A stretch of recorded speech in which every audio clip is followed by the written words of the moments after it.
So I did speak with Trey Gowdy about Flynn and about Cohen and more. Watch. Security advisor to the president. It has now been revealed by him that when he was interviewed by the FBI, who wanted to know whether or not he was involved in any sort of collusion during the campaign or the transition with Russian officials to influence the U.S. elections, he says that Andrew McCabe advised him that he did not need an attorney present during that interview. And as we know, what he is going to be sentenced for is lying to the FBI in that meeting. What do you make of that? A stunning departure from the way they handled another investigation called mid-year examination. With Secretary Clinton, they had multiple lawyers who were also fact witnesses in the room. There are allegations that they supplied the questions to witnesses ahead of time. And there's the clear insinuation that certain witnesses did misrepresent material facts to the investigators, but no one was charged with making a false statement. If you look at the Russia investigation, Flynn, Papadopoulos, Cohen, I mean, I'm not minimizing lying to the FBI. I mean, I prosecuted people for it too.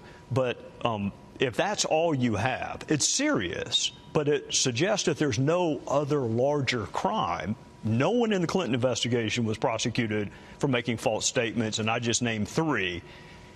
For him to be told you don't need a lawyer present, and for them to allow her to have fact witnesses who were lawyers present is a stunning dichotomy that does not reflect well on the Department of Justice. Michael Cohen sentenced to 3 years.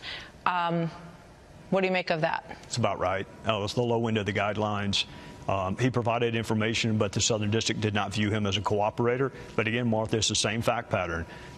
Michael Cohen, the folks who thought he was a liar the day before he pled guilty, and then they think he's the most important witness in the world the day after he pleads guilty. I can just tell you a jury's not going to believe someone like Michael Cohen.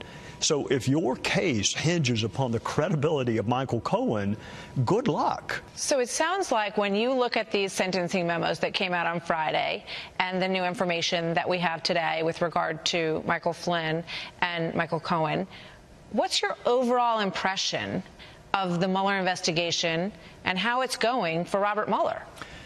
Well, I go back to what we asked him to do, which is find out what Russia did. And until he writes that report, that definitive report, unfortunately for him, no one is interested in that part of his report, except maybe a handful of us. They're all on this breathless indictment watch. I mean, it is stunning that people are reading under black redacted lines, hoping that there is something that implicates the President of the United States. So they've lost interest in what Russia did. That was what he was asked to do. And then the throwaway line was, oh, by the way, if there's criminality, we want to know about that, too. I'm really interested in what Russia did in 2016. I'm also interested in the criminality, but what I've seen so far are false statements, bank fraud, and Comey admitted last Friday, collusion's not a crime, no matter how badly CNN and the Democrats want it to be. Collusion's not a crime. You heard from James Comey last week, and then he will be back on December 17th. When he came out, he was very upset that that was not an open forum. And when he came out and talked to reporters, he said that. He said there's no reason why this shouldn't have been an open forum. He also said that the suggestion that there was FISA abuse in the initial stages of the investigation into the Trump campaign and any connection to Russia was ridiculous, absurd, I think is the word that he used. You know, Martha, I was disappointed in what he didn't remember, but I was much more disappointed in what he never knew. The head of the FBI has the campaign of a presidential candidate under investigation. He never read the initiation document, didn't know that Peter Strzok had signed it. Still to this day doesn't know that it makes reference to the Trump campaign. He just thinks it's 4 individuals, doesn't know who Christopher Steele is, doesn't know much about Bruce Orr, knows nothing about efforts to either corroborate or contradict the dossier. Doesn't agree that there's a duty to produce exculpatory information. You know, I asked him, when did you learn that the DNC was funding the Oppo research into Trump? Oh, I don't know. As if it doesn't matter. Well, if you know and you're not telling a judge, mean, don't you think it's relevant? Hey, my political enemies are responsible for everything I'm giving you, or a third of what I'm giving you. A judge wants to know that. So Comey is one of the best I've ever seen at always being right in his mind. And it doesn't matter if he's a universe of one. When you write a book about ethics and morality, that in and of itself is a fairly high opinion of yourself thing to do. Comey just thinks he's always right, and it doesn't matter if Horowitz thinks he's wrong, and it doesn't matter if everyone else concludes he did wrong. He knows better, so that's what it's like to interview an amnesiac with incredible hubris. Do you believe that he functioned as a political FBI director? I think Jim Comey was primarily motivated by a desire to protect the brand of Jim Comey. I defended him a lot in 2016, even when it was lonely to do so. I would still defend him today if I thought he was making right decisions. But he's been so overtly partisan since he left. Not just president, but he wants people to vote Democrat. He wants a Democrat House. He's just become a political flunky. And it's the same guy in this very room that you or I in right now said the FBI doesn't give a hoot about politics. And yet Peter Strzok and Lisa Page and Baker and McCabe, that's who was running these two major investigations, and he wants us to believe they don't care about politics. Go read the text for yourself. Go read Comey's Twitter feed and see whether or not he cares about politics. What do you think about President Trump? You met him for the first time. Yes, ma'am. This week. Yesterday. Yes, ma'am. Number one, appreciate him letting me come. I wanted to advocate for John Ratcliffe for AG, and he'd already made the AG pick, but he was kind enough to let me come anyway. Wide-ranging conversation from life and Kavanaugh. The opinion just came out yesterday. Not the opinion, but the denial of cert. Golf. What did he say about that? Well, he asked my opinion, which he did that a lot. He said, "What do you think about it?" And my sense is that Roberts and Kavanaugh did not think those were the right facts to have another hearing on an abortion-related case. And then we morphed into my time as a prosecutor. I actually had a victim become pregnant as a result of a rape. So we talked about exceptions and whether or not I believe in them. We talked about Chief of Staff. We talked about AG.